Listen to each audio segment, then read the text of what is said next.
तो सबसे पहले तो वैसे क्योंकि ये बाई इलेक्शन है और सिर्फ हार जीत का ही अंतर देखना है कि हार जीत कितने ज़्यादा वोटों से हो। वैसे तो कई बार विपक्षी दल जब कोई बाई इलेक्शन आता है तो उसको इसलिए अनअपोज्ड छोड़ देते हैं। मुझे याद है, आप लोगों को याद होगा 86 में कुशाम का बाई इलेक्शन था, हमने छोड़ दिया कि छोड़ो यार क्या फायदा है। 2005 का बाई इलेक्शन भूपेंद्र हुड्डा कलोई से था, विपक्ष ने छोड़ दिया। आज ये कांग्रेस पार्टी भी चुनाव लड़ रही है, दूसरे लोग भी लड़ रहे हैं। अब मेरी समझ में कांग्रेस पार्टी ने चुनाव लड़ने की बजाय अपने संगठन को मजबूत करना चाहिए। आने वाले 5-7 साल ये अपना संगठन मजबूत कर ले, चुनाव ना लड़े।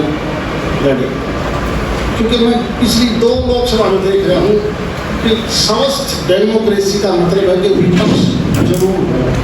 और 2014-19 का पार्लियामेंट चुनाव के बाद कांग्रेस विपक्ष का दर्जा नहीं प्राप्त कर पाती और हर रोज जिस बात को ये कांग्रेस जोड़ो, देश जोड़ो, एक बार कांग्रेस को जोड़ते, वरना ये कांग्रेस हर दिन टूट रही है। किसी भी संगठन को जरूरी है कि अपनी मजबूती करने के लिए वो आने वाले समय में अपने संगठन को जोड़ते तो ज़्यादा बेहतर होगा। आज देश और दुनिया आदरणीय नरेंद्र मोदी को के नेतृत्व में खासकर हिंदुस्तान आगे बढ़ रहा है और हमारा लक्ष्य है कि आने वाले 25 साल में हम विकसित देश कैसे कहलाएं। ये छोटी मोटी बातें छोड़ देनी चाहिए। जब उनको भी पता है कि चुनाव एक तरफा है और हमारा पुराना साथी है कांग्रेस से जो चुनाव लड़ रहा है, मैं ये मान के चलता हूँ कि उसने अपने आप फैसला लेना चाहिए था। वो भी 68+ का हो लिया। ये छोटे बातों के खिलाफ वो किए नहीं, अपने बच्चों को उतारना तो ज़्यादा अच्छा था। उन्होंने भी मुझे लगता है शोभा नहीं देती कि इस उम्र में आगे न अपने बच्चों से भी लड़ाई। बाकी कोई चीज़ आपने पूछनी है तो आप पूछें। धन्यवाद। आप ये बच्चे से हैं वो उनके आगे जो तो फिर राहुल भी उनके मोदी जी के आगे बच्चे ही हैं, फिर वो ऐसे फिर ये कौन सा क्राइटेरिया आप? नहीं, राहुल और मोदी एक दूसरे के खिलाफ कभी नहीं लड़े। नहीं, चुनाव तो लड़ते हैं, चुनाव तो लड़ते ही ना सर। अरे मैं कहता हूँ ये तो आदमपुर बाई इलेक्शन के अंदर कह रहा हूँ, जेपी ने अपने बच्चे को उतारना चाहिए था उम्र को। राहुल और नरेंद्र मोदी जी एक दूसरे के खिलाफ मैंने तो नहीं देखा। मैं भी ये नहीं कर रहा हूँ, आप भी कह रहे हैं। नहीं सर, फिर आप कुलदीप बिश्नोई को उतार देते हैं, उन्होंने कहा अगर आपको ऐसा था इतना आपका ध्यान। तो देखो, जिसने पार्टी ने टिकट दी है, आज नौजवानों का जमाना है, सबका फर्ज बनता है कि इस देश को धीरे धीरे नौजवान आगे संभालें। जिन समस्याओं का हमारे समय होती थी वो समस्याएं आज नहीं। देश नौजवानों का है, नौजवानों ने आगे बढ़ना चाहिए, बढ़ाना चाहिए। मैं दोबारा कहता हूँ कि जेपी अपने आप कहता है कि भाई मैंने छोड़ दीजिए, मैंने नहीं। ये जो आपके जो भव्य हैं, आपके नौजवान तो ना मोदी को लाइक करते ना कुछ करते थे। आप यूट्यूब देखो, हैंडल देखो, सारी चीजें देखो। आप कह रहे हो ना सारा देश लाइक करता है, सारा देश लाइक करता है। ना कुलदीप करते हैं, ना भव्य करते हैं, ना कुलदीप जी करते हैं। आप देखो फेसबुक का, फेसबुक कब की किसने क्या चला दी, मैं इन चीज़ों में नहीं जानना चाहता। आज राष्ट्रीय सोच को लेकर ही भव्य हो, माननीय कुलदीप जी हो, इसीलिए कांग्रेस में आए हैं, कांग्रेस छोड़ के बीजेपी में आए हैं, क्योंकि देश का भविष्य केवल और केवल आज भारतीय जनता पार्टी जिसका नेतृत्व नरेंद्र मोदी जी कर रहे होंगे। आपसे पहले कॉन्फ्रेंस थी जी, तो ये कहते थे बदनलाल के टाइम पे जो जॉब मिली उसमें भी करप्शन था, तो आप भी हैं, आप इस पे हैं, कितना इस्तेफा करते हैं? सही है कि आज हम सब मिलकर एक ही निर्णय लें और नरेंद्र मोदी जी भी इस कोशिश में है और प्रदेश के मुख्यमंत्री की भी ये कोशिश है कि ये भ्रष्टाचार एक ऐसी चीज़ है जो देश को भूख की तरह खा रही है। इसलिए हम सब ये ट्राई करें कि किसी प्रकार से भ्रष्टाचार कंप्लीट खत्म हो। सर, बदनलाल की बात कह रहे थे, बदनलाल में करप्शन हुआ, जो भी वो नहीं रहे, वो एक गई बात होगी। जो आदमी 100 रुपये चला गया उसके बारे में आपके मंत्री जी कह रहे थे कि हम तो नहीं कह रहे थे। सांसद जी आपने कहा कि चुनाव छोड़ देना चाहिए। क्या चुनाव छोड़ देंगे तो डेमोक्रेसी कैसे चलेगी, लोकतंत्र कैसे रहेगा, देश कैसे बनेगा? ये किसके बाई इलेक्शन है? इलेक्शन इलेक्शन कोई बाई इलेक्शन है। इससे आज फर्ज बनता है कांग्रेस पार्टी का कि वो अपनी पार्टी को मजबूती से संगठन को बढ़ाएं, वरना आने वाले समय में जैसा पिछली 2 बार का लोकसभा का चुनाव हुआ है, मुझे लगता है कि विपक्ष ही नहीं रहेगा। विपक्ष एक स्वस्थ राजनीति में विपक्ष का रहना जरूरी है। और बाई इलेक्शन में क्योंकि इसलिए जरूरी है क्योंकि ये हल्का आप 26 साल से देख रहे हैं, पूरे 26 साल से डायरेक्ट यहाँ से बढ़िया हुआ एमएलए सत्ता पक्ष के साथ नहीं रहे। सर ठीक है, अगर वो इसलिए 26 साल की कमी को पूरा करने के लिए वहाँ की जनता को एक मौका दे दे। काम का टाइम है, कोई कपास की चुगाई करे से, कोई बाजरा काटने से, कोई गेहूँ बोएगा, कोई चना बोएगा। मेरी समझ में मैं फिर दोबारा इस बात को कहता हूँ कि हमने कलोई और तोसान का चुनाव भी बाई इलेक्शन होने की वजह से छोड़ दिया था। सर आज 26 साल का हो गए, 8 साल आपके लिए, तो 8 साल का आपकी दिनों में कितने काम करवाएंगे आप? डायरेक्ट मैं ये नहीं कहता, एक लोकल एमएलए की जो समस्याएं जो हल्के से काम करवाता है वो लोकल एमएलए है। और बदकिस्मती से 26 साल से यहाँ का एमएलए सत्ता पक्ष के साथ ही नहीं रहे। सर एक इतिहास और भी है, जिस भी पार्टी के साथ कुलदीप बिश्नोई गए हैं वो पार्टी जनता से बाहर होती है। कुलदीप बिश्नोई का एक इतिहास है, जिस पार्टी के साथ जब भी गए हैं वो पार्टी सत्ता में नहीं आई। अब बीजेपी में आए हैं तो क्या रहेगा? आप लोग तो ये कहते थे कि 79 से लेके इसका जरूर कब हुआ था कुलदीप जी का? वो तो सर आप 68 से पहले हुआ था। 68 से लेके जब तक मधुनाथ जी पावर में रहे तो शायद ही पैदा हो गई थी। सर आप कह रहे हैं कि यूथ को बढ़ावा देना चाहिए, टिकट देनी चाहिए। क्या आप डाटा बता सकते हैं आपकी पार्टी की तरफ से अब तक कितने यूथ को टिकट मिल चुकी है? क्योंकि जेजेपी एकमात्र ऐसी पार्टी भारतीय जनता पार्टी है जो 75 के बाद टिकट नहीं देती। कांग्रेस में तो आपने दूसरी पार्टियों में तो ऐसे भी मिलेंगे तो बिल्कुल। सर 30 यूथ को कितने टिकट दिए आपकी पार्टी की? मैंने बताया हमारी पार्टी तो 75 के बाद आप लोकसभा विधानसभा में नजर मार के देखो तो टिकट नहीं देती। जनता कल्याण मोर्चा के राष्ट्रीय अध्यक्ष हैं स्वामी जश्मी, उन्होंने बीजेपी के जो उम्मीदवार हैं भव्य बिश्नोई, उनके पिताजी कुलदीप बिश्नोई और समर्थकों पर जानलेवा हमला करने के आरोप लगाए हैं और उन्होंने अब इनेलो पार्टी को समर्थन देने का ऐलान किया है। ऐसे में इनेलो के जो प्रधान सचिव हैं अभय सिंह चौटाला, उन्होंने चेतावनी भी दी है कि अब बीजेपी वाले ऐसा करके दिखा। क्योंकि आपने पहला सवाल उठाया, मैं तो नाम दशमी को मैं नहीं जानता क्या है, लेकिन एक चीज़ देखिए, चौधरी देवीलाल एक वट वृक्ष थे। दोबारा कहता हूँ, चौधरी देवीलाल एक वट वृक्ष थे और जब वट वृक्ष बहुत बूढ़ा हो जाता है तो उसकी टहनियाँ तो पैदा हो जाती हैं हरी भरी आती, या उसका पड़ा हुआ बीज तो नया भी पैदा हो जाता है। और जब खुद जो पेड़ है वो कहीं ना कहीं उम्र के हिसाब से धीरे धीरे डाउन हो गया। आपकी इस हल्के से सर कभी भी मेरे ख्याल में कमल नहीं खिला, ठीक है? तो उसकी बात मैं आपका 2019 में बिरजेंद्र जी यहाँ से अच्छे वोटों से नहीं जी, विधानसभा की बात कर रहा हूँ मैं सीमेंट की बात कर रहा हूँ। सर विधानसभा की और 1999 में मैं कांग्रेस से लड़ा था तो भी बीजेपी और लोकदल का मिला जुला कैंडिडेट हमारे से जीता। विधानसभा की बात कर रहा हूँ सर, मैं वही कह रहा हूँ।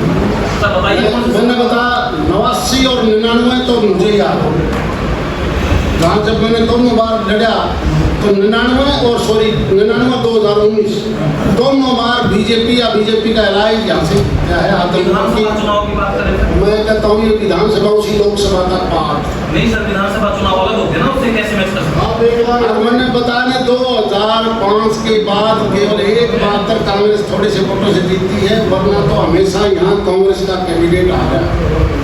आप चुनाव देखिए, 6-7 चुनाव हुए।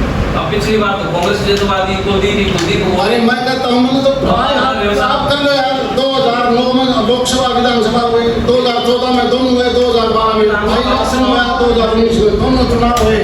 आप खुद देख लो, अगर मैं झूठ बोलता हूँ तो आप देख लो। नहीं सर, ये तो आपके आगे है, गूगल कर लो ना एक बार विधानसभा के। मैं फिर दोबारा कहता हूँ 2009 में दोनों चुनाव लोकसभा विधानसभा कांग्रेस हारी, 2012 में कांग्रेस हारी, 2014 में लोकसभा विधानसभा दोनों बार हारी, 2019 में पार्लियामेंट हारी, केवल विधानसभा। ये कांग्रेस का इतिहास है आज के आदम पर। गलत आंकड़ा है, ठीक है। आप निकालूंगा? सर 2019 की जो बात कर रहे निकाल हो लो यार, क्या बात है, मैं आपके सामने बैठा हूँ, अभी निकालो। आप निकाल लो। सर तो आप 2019 लोगों को पता होना चाहिए कि ये कांग्रेस का क्या क्यों करे। 2019 जी मैं कह रहा हूँ जी कुलदीप बिश्नोई अधिकार से भी जीते सारी अरे वो किसी से हो लेकिन कांग्रेस आ, आप और आप तो भारतीय जनता पार्टी नरेंद्र आप मोदी का जीते वोट और इस कुलदीप बिश्नोई का या भवन बिश्नोई का सवाल करो जी, बहस के ऊपर नहीं है सवाल। नहीं वैसे बहस करो, आप निकाल लो आंकड़े, अगर मैं गलती पर मैं कह रहा हूँ सर जी आप इतनी चिंता ना कॉन्फ्रेंस शुरू होगी वो कांग्रेस की है कांग्रेस को अपनी मैं नहीं कर रहा। अरे यार आपको अपनी चिंता बताओ, हम ये कह रहे हैं जी आप विधानसभा के बताओ 8 साल में आपने काम करे, हमने तो पूरे हरियाणा में करे, आप यहाँ की भी होना सर उसमें होना चाहिए आपके जो चुनाव में आप ऐसा असेंबली के अंदर जो विधानसभा के विधायक का फर्ज बनता है, सत्ता पक्ष के साथ जुड़ के काम होता है, छोटे मोटे काम ऐसे होते हैं जिनकी समस्याएं ज्यादा खड़ी हो जाती है। इसका मतलब आपने कुलदीप ने काम नहीं करवाया ना यहाँ पे, ना सरकार ने साथ दिया उनका। लास्ट सवाल जबकि सीएम फिर बोलने लगे नहीं कितने सवाल है, तो कोई लास्ट नहीं, कोई लास्ट क्या है? आधी बात करो, बात कर रहे लास्ट हैं किस बात का, कोई लास्ट नहीं, सर विधानसभा सारी चीज पूछ सकते हो। सर विधानसभा में कितनी हाजिरी रही कुलदीप बिश्नोई की? हाँ जी, विधानसभा में सबसे कम हाजिरी कुलदीप वो बिश्नोई की। तो वहाँ का सेक्रेटरी या विधानसभा बता सकते हैं, हमें नहीं पता कौन की तरफ। नहीं आपकी पार्टी कैसी थी सर? ये सबसे कम है। यार मैं कहता हूँ तो हाउस बताता होगा, हम तो अपनी लोकसभा पे देखते हैं। तो लोकसभा में आपके साथी जो सांसद है ब्रजेंद्र सिंह है, उन्होंने आदमपुर में सांसद निधि से कितना काम करवाया? पिछले 2 साल से कोविड के टाइम पर सारी संसद निधि माननीय प्रधानमंत्री जी ने अपने पास रखी थी, क्योंकि दुनिया भर की एक ऐसी बीमारी आई, भगवान ना करे कि ऐसी बीमारी दोबारा दुनिया में आई। पूरा 2 साल का सारा पैसा वो हमने हेल्थ सर्विस को देना पड़ेगा। जी सर अभी आदमपुर में कुछ दिन पहले सांसद ब्रजेंद्र सिंह के पिताजी ने एक कार्यकर्ता सम्मेलन किया था जिसमें उन्होंने किसी भी बीजेपी के नेता की फ़ोटो नहीं लगाई थी। उसके बाद एक कार्यक्रम हुआ जिसमें उन्होंने बोला भारत माता की जय, तो मुख्यमंत्री ने कहा था कि आज ऐसा कैसे, तो उन्होंने कहा कि मैं पहले भाजपा में आ गया था, भाजपा अब मेरे अंदर आई है। कुलदीप बिश्नोई बीजेपी में आ गए हैं, क्या लगता है कि बीजेपी कुलदीप बिश्नोई में कब आ पाई? मुझे लगता है कि धीरे धीरे, मैं भी 8 साल 9 साल पहले भारतीय जनता पार्टी में आया हूँ, तो 9 साल बहुत हो जाता है। अब धीरे धीरे कुलदीप भी सारा का सारा, फिर उसमें उन्होंने तो चुनाव हमारे साथ बतौर एलाइज के लड़ा है, तो वो तो मुझे लगता है कि बीजेपी का पूरा असर नहीं करना। सर 9 साल मतलब निकले जाऊंगा, 9 साल में एक पार्टी में रहते नहीं, 9 साल में तो दोबारा जाने हैं। नहीं, मैं 25-24 साल कांग्रेस में रहा। नहीं अब कुलदीप बिश्नोई जी की कह रहे हैं सर, कुलदीप बिश्नोई जी 9 साल मतलब दोबारा जाने हैं, इतना तो रहते नहीं हो। भगवान से यही प्रार्थना करो कि वो कोई इस प्रकार बात ना हो। वो बीजेपी में है, बीजेपी में रहेंगे। अब तो सारा देश बीजेपी में है, और अब कोई सारा हिंदुस्तान में आप देखते होंगे जब दुनिया इस बात को मानने लगी कि हिंदुस्तान में सारी स्कोप है इस मोदी जी के नेतृत्व में, इसलिए मैं तो प्रेस वालों से भी प्रार्थना करूंगा कि आप लोग भी थोड़ा सा सपोर्ट होके देश की मजबूती के लिए आगे चुनाव के ऊपर चल रहे सर बीजेपी तो ये चुनाव बीजेपी का है। बीजेपी केवल मार्जिन कितना बढ़ेगा, ये चुनाव इस चीज का है। सर जिस नामांकन पत्र दाखिल किया गया था भव्य बिश्नोई का, उस दिन जरूर निशान सिंह नजर आए थे। उसके बाद बीजेपी के कद्दावर नेता लगातार प्रेस कॉन्फ्रेंस कर रहे हैं, लेकिन गठबंधन की तरफ से जेजेपी का कोई भी नेता ना फील्ड में दिखाई दिया है और ना दोबारा यहाँ पर दिखाई दिया। ऐसा है, मेरे अंदाजा में निशान मिलने के बाद विड्रॉल के बाद 2 दिन हो गए। चुनाव तो आखिरी के 12 दिन होते हैं हमेशा। आप सब कुछ देख रहे हैं। आप आदमपुर में गए थे तो क्या एक, मैं तो आप पैदा नहीं हुए उससे पहले आदमपुर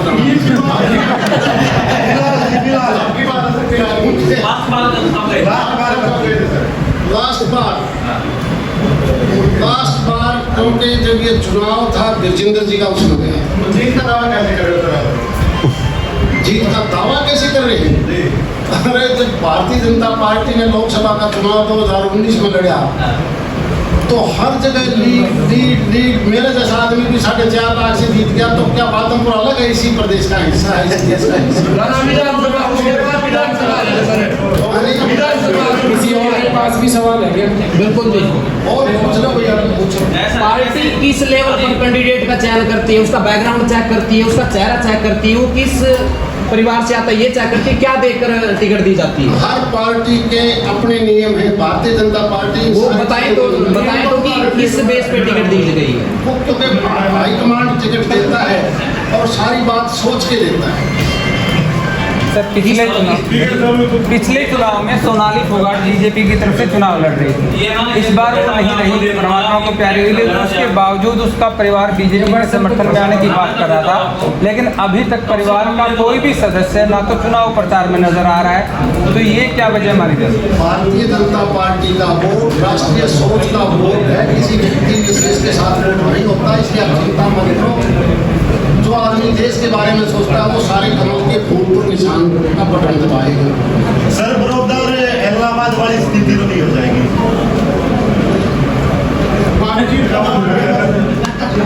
मेरी बात आप शायद समझ नहीं पाए जब हम बैठे। क्यों वहाँ देश हित वाले लोग नहीं थे?